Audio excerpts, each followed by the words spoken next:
Yang muda-muda, kalian anak muda, jangan kalian tinggalkan sholat. Hisab tadi ada kita bahas hisab. Inna awwala ma yuhasabu bil abdu yaumal qiyamah. Yang pertama kali dihisab pada hari kiamat, sholat. Pertama kali dihisab nanti pada hari kiamat adalah sholat. Idza sholahat sholahal amalu kulluh. Kalau sholatnya baik, amal yang lain jadi baik. Idza fasadat fasadal amalu kulluh. Kalau sholatnya rusak, yang lain jadi rusak. As-sholatu imaduddin, tiang. Sholat adalah tiang. Kenapa kubahnya bisa menempel? Kenapa dindingnya bisa kokoh? Karena tiang. Kalau tiang rusak, maka hancurlah rusak. Jaga Makanya kalau dalam teori pesantren itu kebalik. Anna sunyamun wa idza matu intabahu. Manusia itu hakikatnya tidur, baru setelah mati bangun. Misalnya kita di dunia nganggap uang itu penting, harta itu penting, jabatan penting. Setelah kita mati, ternyata yang paling penting itu hanya sujud. Karena kamu itu kenangan ketemu Allah terbaik itu sujud. Yang kita anggap penting di dunia semuanya tidak penting. Yang kita anggap sepele kayak sholat ternyata itu super penting. Tapi sadar itu nunggu nanti di akhirat. Ya, saya ini termasuk syukur yang sadar sebelum sampai akhirat. Jadi termasuk orang yang beruntung ya gitu. Nah. Jadi yang terakhir kalau terangno tentang filosofi sholat. Di kula suwun sing ngaji kula sing seneng kula senajan to donga iftitah mboten wajib. Tapi nak di kesempatan kedah diwaca karena ndak ada riwayat yang mengatakan ulama pernah meninggalkan itu. Senajan to sak kadar.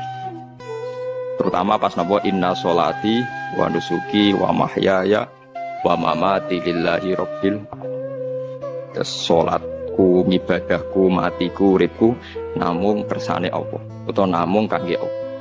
Karena ini menjadi filosofi sing dadekno salat mari ahlil jannah. Jadi kita nak salat mesti ahlil jannah. Wong kot aflah, teman-teman bejo wis mesti bejani. Sampeyan ora usah wedi suul khotimah. Niku was-wase setan. Mboten enten suul khotimah. Setan niku keliru, semua meten-meten itu. Rasulullah itu target terbesarnya adalah nikmati hal-hal yang harusnya menjadi kenikmatan abadi. Misalnya umumnya orang itu kan bilang bahwa nikmat itu ya makan yang disenengin, ketemu orang yang disenangi, ketemu acara yang disenengin, yang disukain. Tapi itu Nabi mengajarkan kita nikmat itu ya sholat. Kita bisa bikin analogi, kalau kita punya problem, pasti ingin ketemu orang yang punya kekuatan untuk menghilangkan problem itu. Kalau kita ingin punya hajat dan ingin solusi, ada solusinya, pasti ingin ketemu orang yang mengendalikan hajat itu, yang bikin solusi. Jawabannya, siapapun makhluk itu pasti punya keterbatasan. Siapa yang tidak punya keterbatasan itu? Hanya Allah Subhanahu wa Ta'ala. Hingga ketika Nabi banyak problem, ketika ada banyak masalah, karena Rasulullah idza hazabahu amrun badara ila sholat. Nabi itu kalau sedang punya banyak masalah, pasti cepat-cepat sholat. Hingga dikatakan wasta'inu bisobri washolat. Kamu minta tolonglah dengan konsisten sabar dan minta pertolongan dengan sholat. Kalau kamu misalnya ada teman yang jengkelin, misalnya namanya Zaid. Zaid itu manusia, makhluk.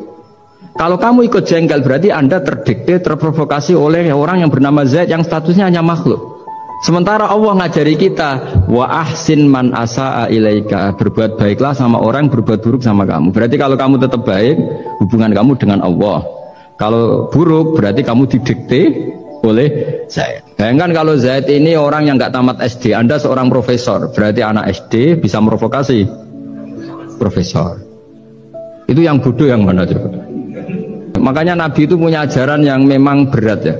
Di antara ajarannya itu sil mangkoto aka, sambunlah orang yang memutus hubungan dengan kamu.